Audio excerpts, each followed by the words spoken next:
There was a burgeoning scene that just came out of nowhere in Austin in its infant heyday time.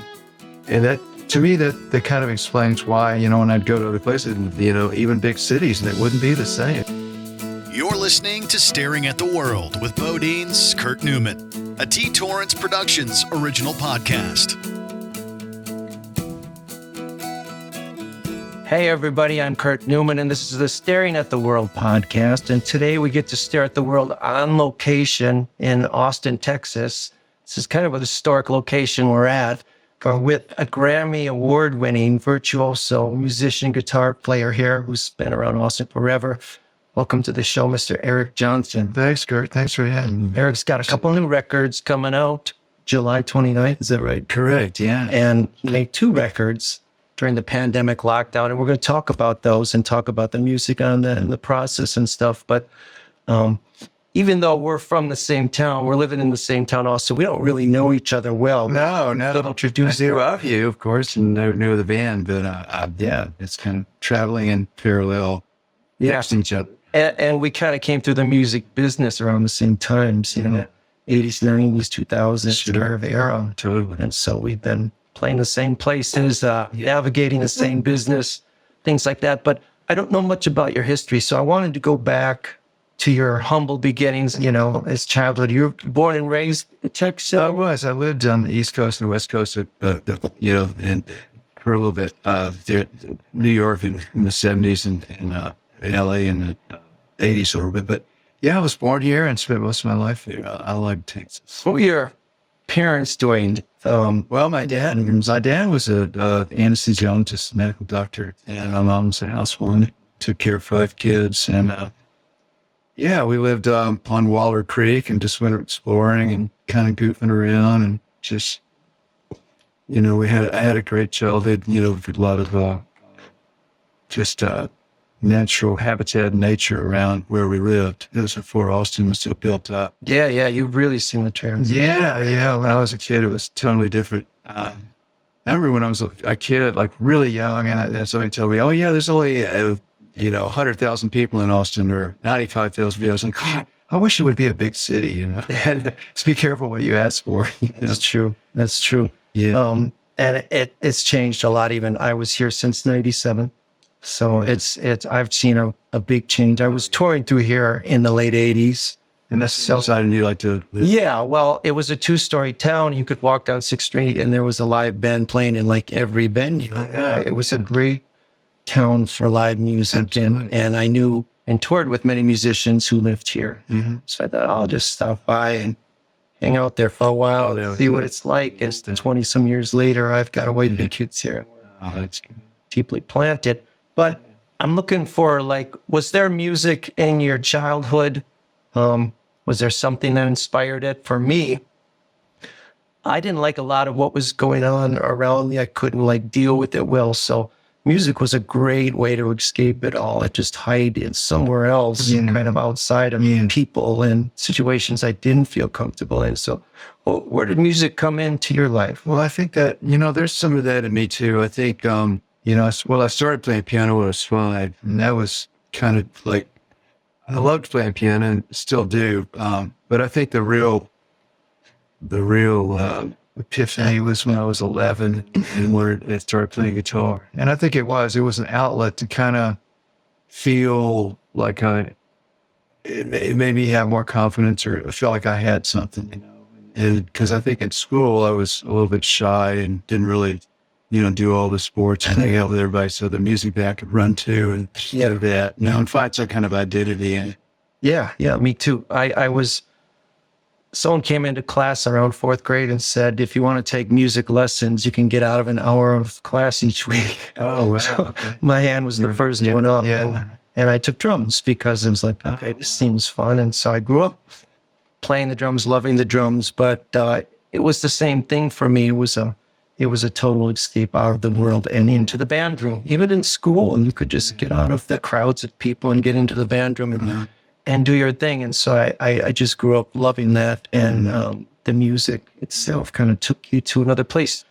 I mean, science will tell you even in your brain, the music's taking you to a different place, really, which is one of the things I want to talk about on your music as well.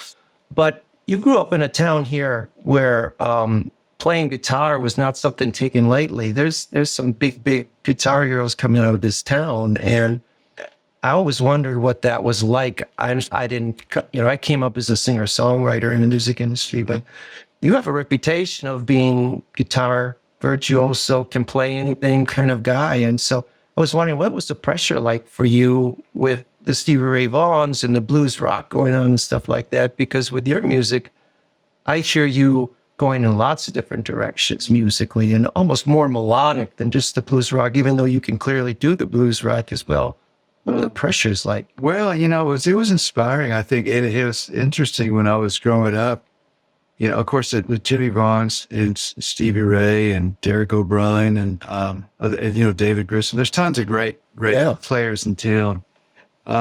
Before that, there was Johnny Richardson and John Stahaley, Jim Mings.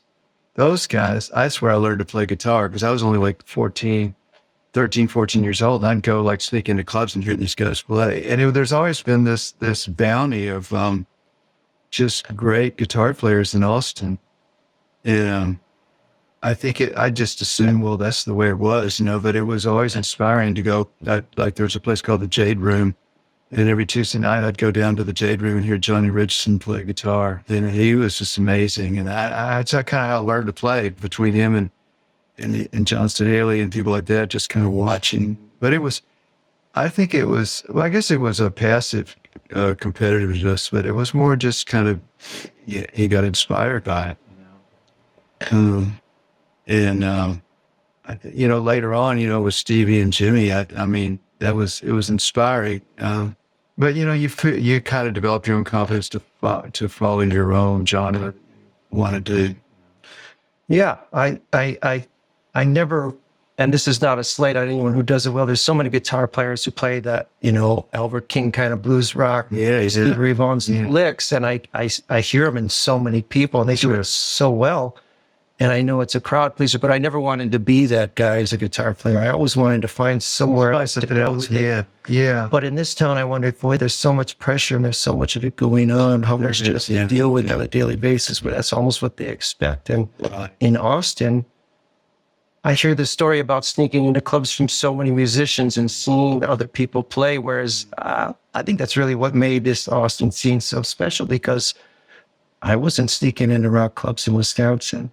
It's interesting. I just didn't have it. I know. And it's interesting what you say, because I remember when I guess I was 18 or so when I first went to Los Angeles.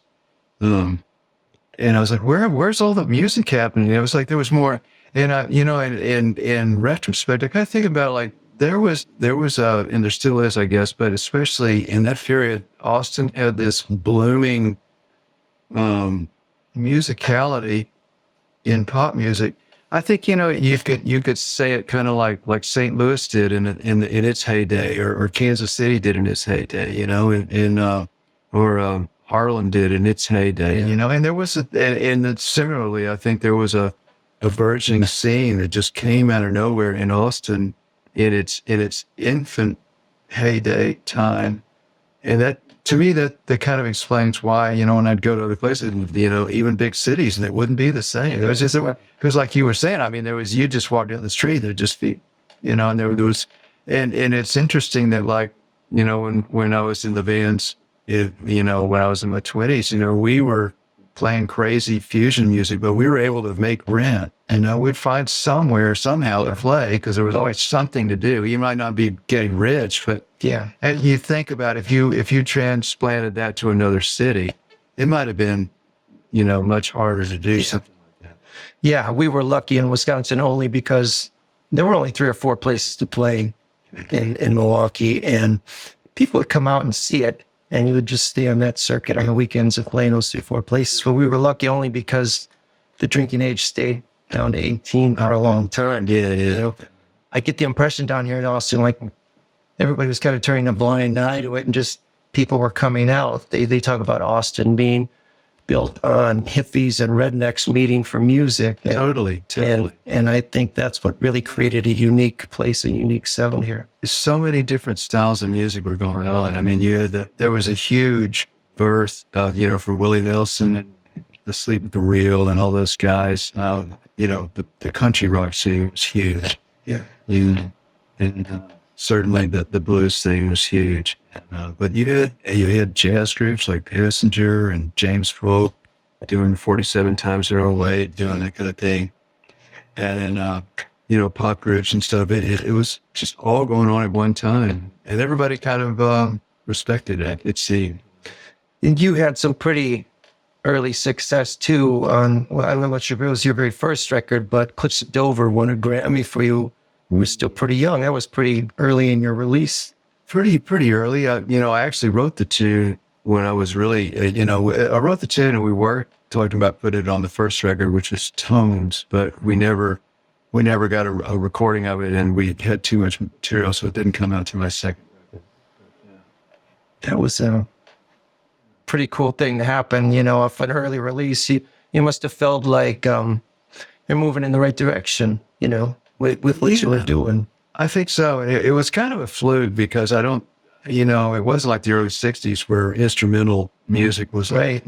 Just, some more instrumental music. It was kind of like, kind of out of the blue. It just kind of was at the right place at the right time. Sports events used it, and they used it before the news on the radio. And there was something about it was just at the right place. And this gentleman at Capitol Records named Jeffrey Shane, he just loved that song, and he just would not rest till everybody tried to give it a go. So, he really almost single-handedly gave it a voice, or gave it an opportunity to be heard. Yeah, which makes a huge difference. You don't have the major labels these days like we had when we were in those times in the 80s. We had an AR person too, who just loved us and would just go to the mat for us and everything. And that totally made a difference. And I really feel sorry for a lot of young artists because they just don't seem to have that anymore. No, and it's interesting. Like you go on YouTube and you check out, you go, wow, that's incredible. You just hear some fantastic stuff. Yeah. And then you just wonder, well, what's going to happen? If you don't have that machinery behind it in some way. I mean, I guess the machinery nowadays is just when you get enough hits, Yeah. Yeah. It's let's get back to the music industry at the end of this, because boy, we could do a whole show on that. I want to talk about the new record. Couple of questions I have. Now, you want to talk about how you got to this as far as the pandemic happening and stuff, and where it led you? Well, the last 2 weeks of my tour in March 2020 got canceled. So we came home, and that was right in the thick of it when everything was shut down. I was literally down here in the studio by myself. And, every once in a while, Kelly Donnelly would come in, the engineer, but the whole town was basically shut down. Fortunately, I live close to here, so I would just drive over here by myself, and I said, well, what do we do now? And I just started going to my tape closet and pulling out stuff, and I remember this song, I never finished that, or this one or that, and look at this cassette rehearsal tape. So it's all over the map. Some of that stuff is cassette rehearsals that I overdubbed to.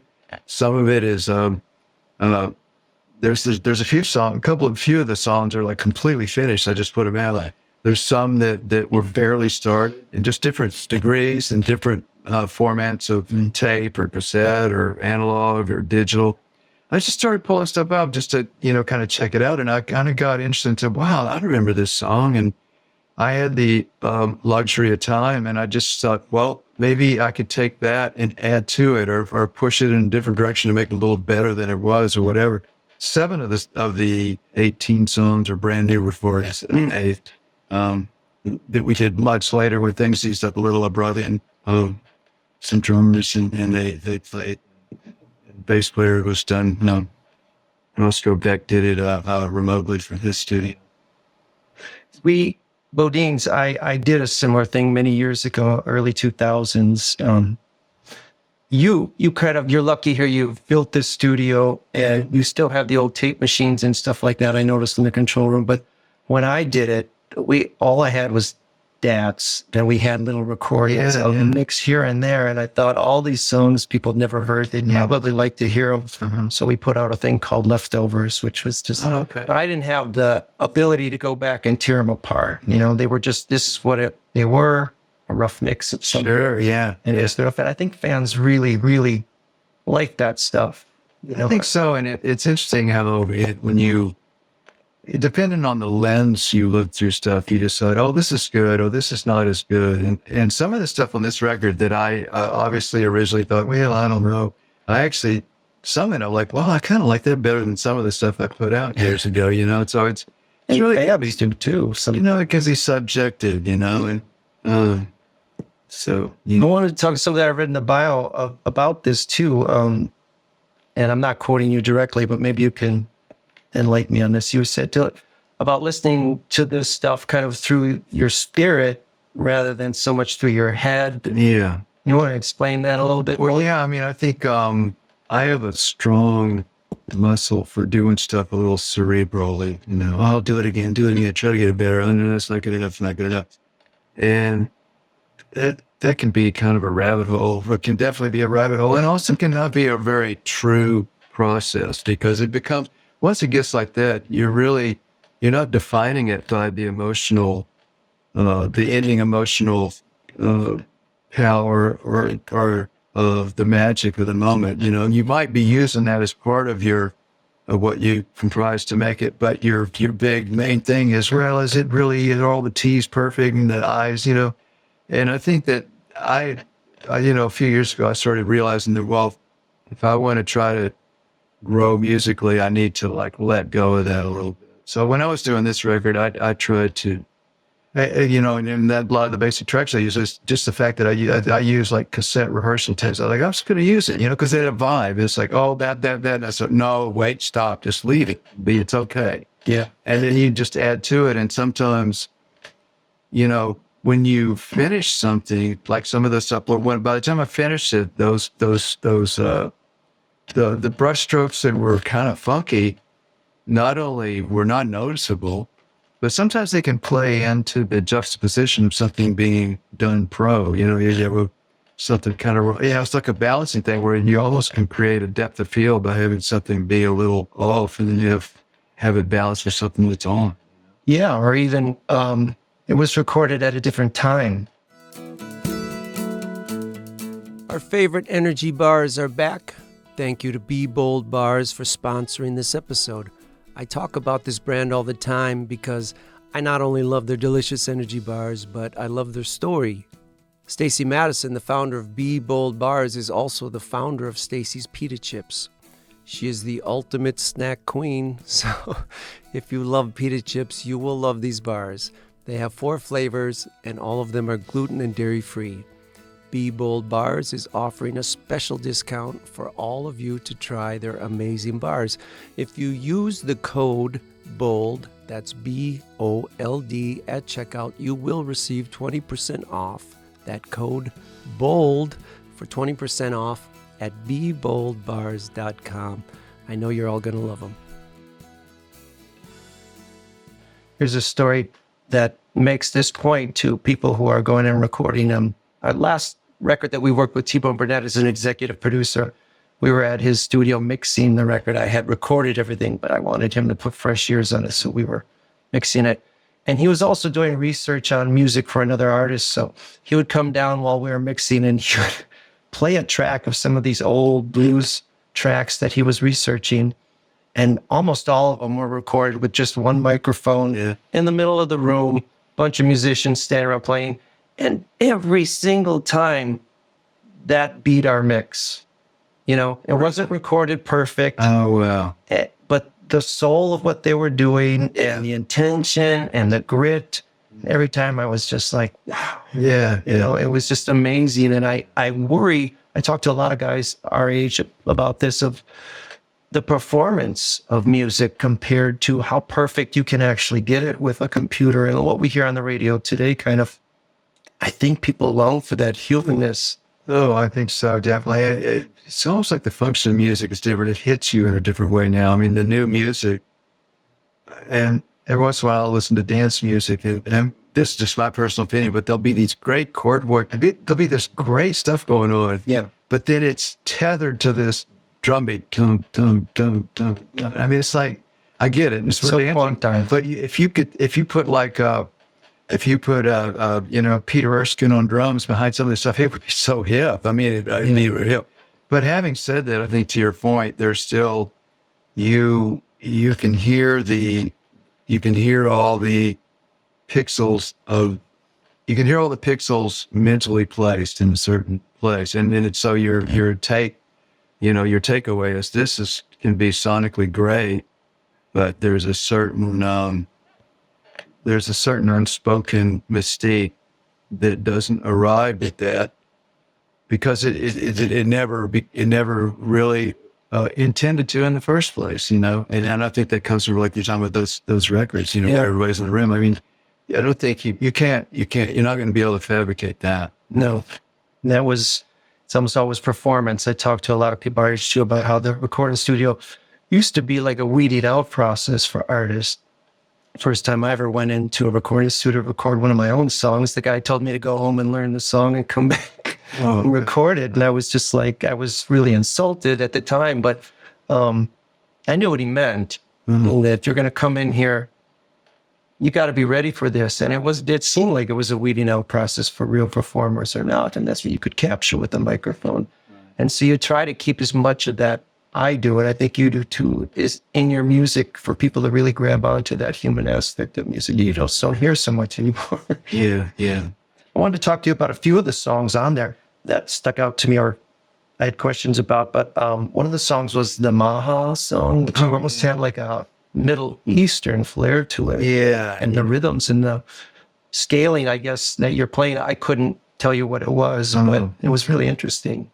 Yeah, that's a cut. I guess a cut about maybe 6-7 years ago and never finished it. So I added the guitars and percussion to it recently.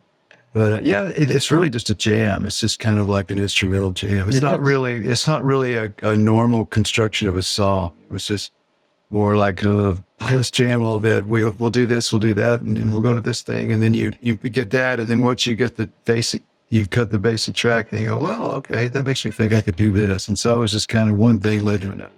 Almost what I like about it though, it's very global sounding. Like when I was talking about Austin music and guitarists, that's very regional almost, even though lots of people like it all over the world. Yeah. The sound there on that song was just like you're playing music that appeals on a global level to people that are just listening to pop music in America, I found that extremely interesting. Another song was the Yesterday Meets Today was a beautiful, just kind of R&B, wonderful groove. I really like that song. I love it. Yeah, that's one of the brand new ones I cut. That's a completely new song. It was just kind of an idea that I had that I decided to finish when we were finishing the records. And was it one of the other singles you have, or is it To Be Alive that had the guest singer? Right, Ariel singing on it. She's beautiful singing. That's a thing that we cut a few years ago, 2 or 3 years ago. Really beautiful song. Was there any kind of theme you wanted to capture with these songs, or was it really just about finding some of the old stuff that you felt you could put together in a project? And I really wanted to say, why the 2 records? Why not just a double record? Why did you feel like you needed to put 2 separate things out?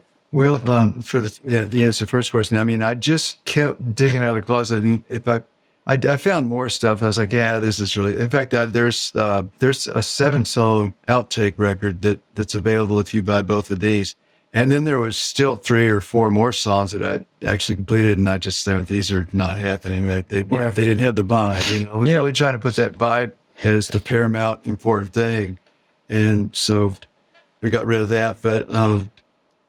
And then originally it was going to be a double record. And when I signed with Blue Rewind to put it out, they were like, wow, why if we released them as 2 separate records? And then if people bought both records, they could get this downloaded outtake record for free. And I thought, that's a great idea, sure. So that's how that happened.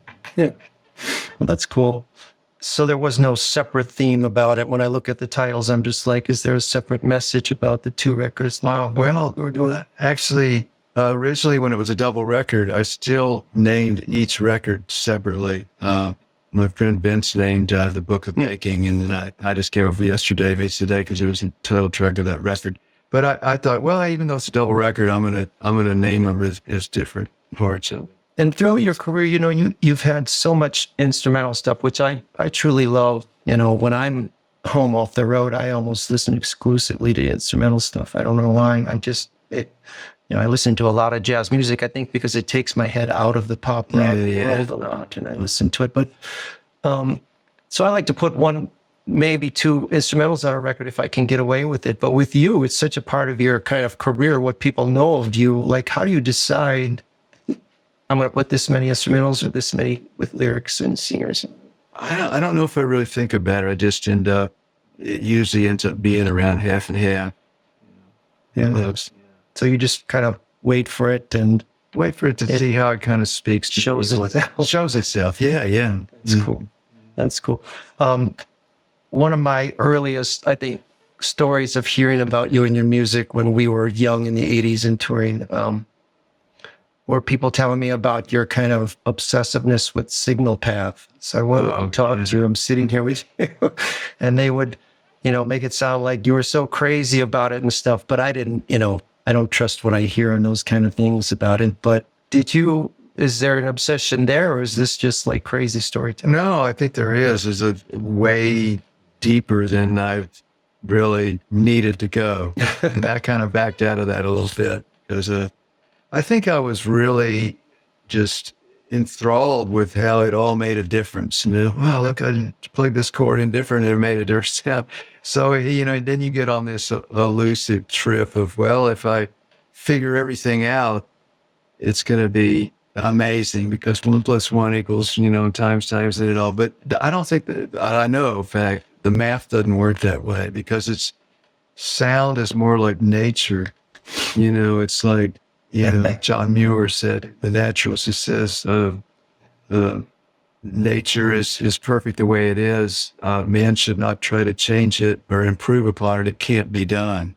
And sound there's a certain random happenstance about it. So you can try to piecemeal, but what you end up with is all these correct, what you deem is correct. You end up with all this amalgamation of correct pieces.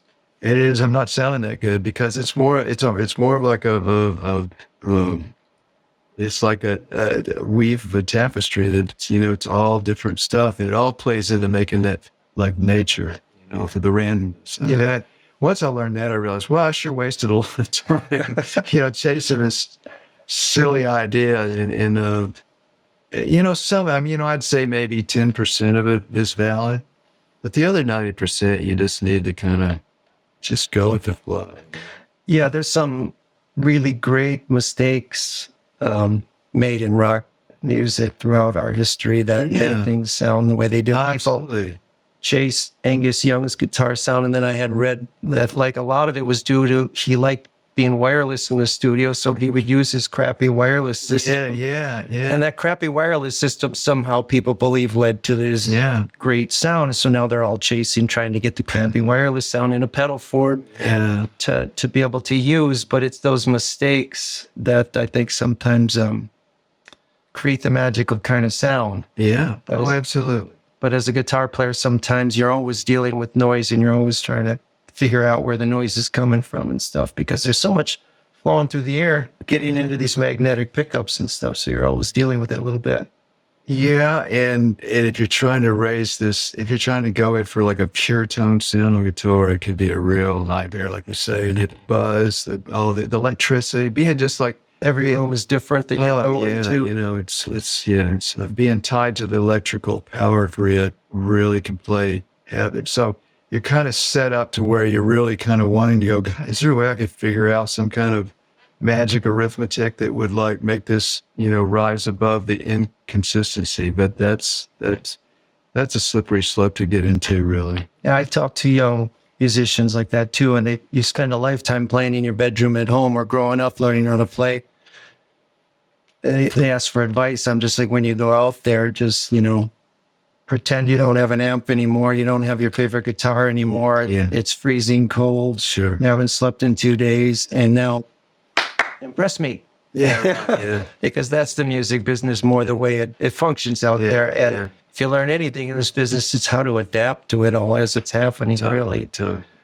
going forward, you know, you and I are a certain age, kind of going forward. We've had luckily long careers playing music. You know, I kind of take it a year at a time these days, how much I'm going to go. Do you have any feelings about going forward? Obviously, you have a couple new records to tour behind, but Yeah, I have a couple of tours. what's your feelings? I have a couple of tours planned for next year, and yeah, coming out of the COVID thing, and you know, as we were talking, I think it's kind of reframed the process, you know, the way you go about doing it. So it'll be interesting to see, because I you know, been recording and doing some stuff for other people. I did an acoustic show last week, but for the most part, I haven't toured since, you know, COVID for a couple of years.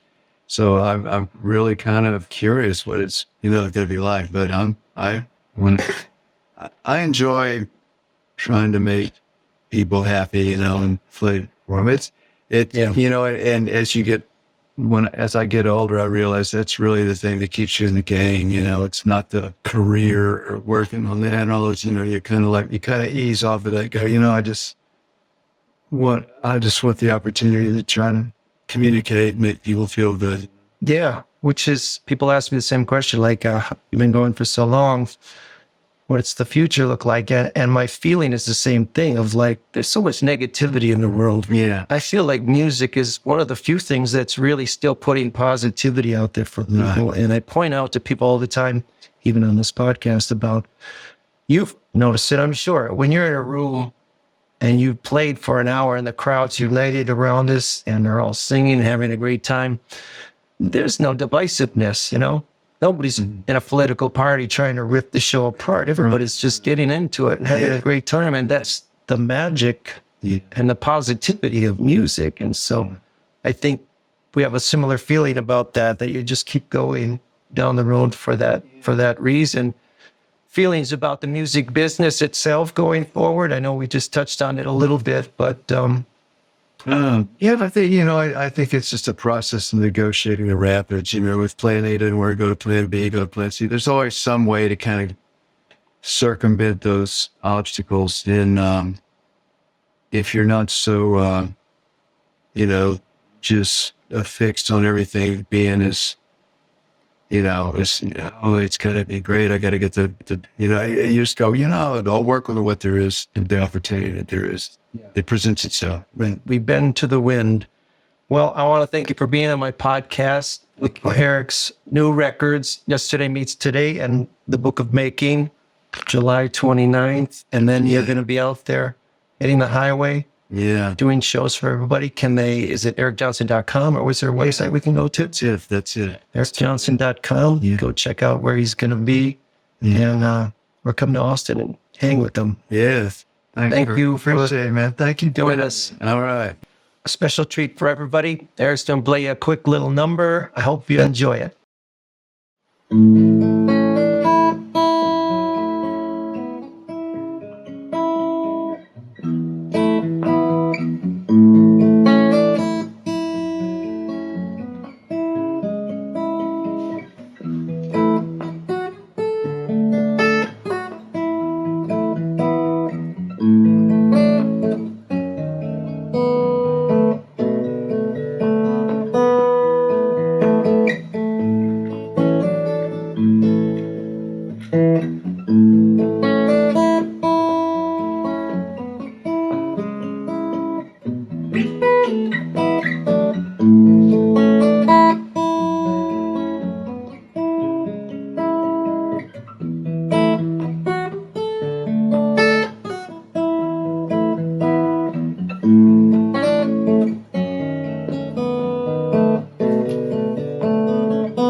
Bravo.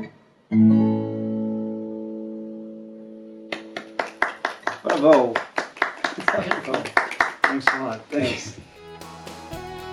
Thanks for listening to Staring at the World with BoDeans, Kurt Newman. Please be sure to download, subscribe, rate, and review, and keep listening wherever you get your podcasts.